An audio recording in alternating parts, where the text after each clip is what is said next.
নাকি রূপের বন্যায় গা ভাসিয়ে চলে জোছনার রথে?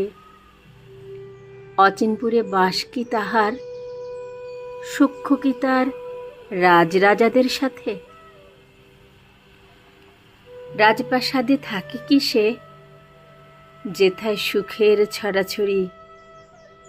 নাকি জীর্ণ কুটিরে বসত করে, হৃদয় মাঝে দুঃখ নিয়ে ভারী?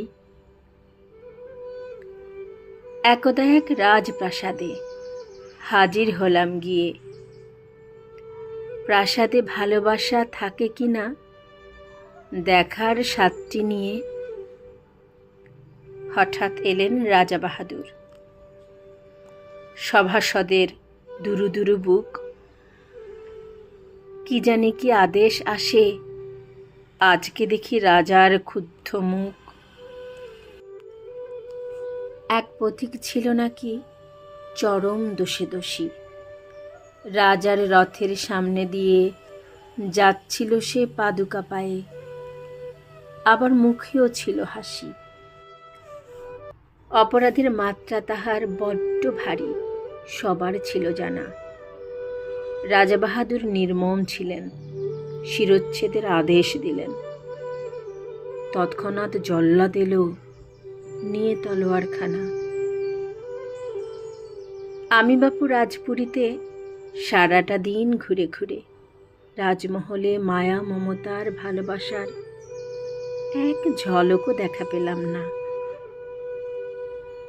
ফিরে এলাম গাছ গাছালি ঘেরা একটি ছোট্ট পাড়া গায়ে, সেথায় দেখি ধুলি মাখা উদাম গায়ে খোকা খুকি মেতে আছে এর পুতুল আর ওর পুতুলের বিয়ের ছলনায়।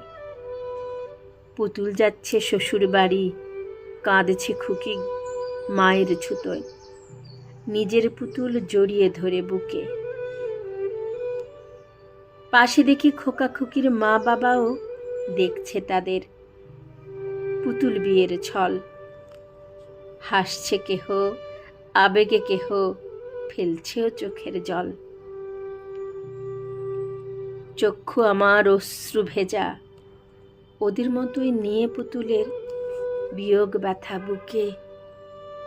বুঝে ফেললাম ভালোবাসা প্রাসাদে নয়, বরং এই জগতেই থাকে।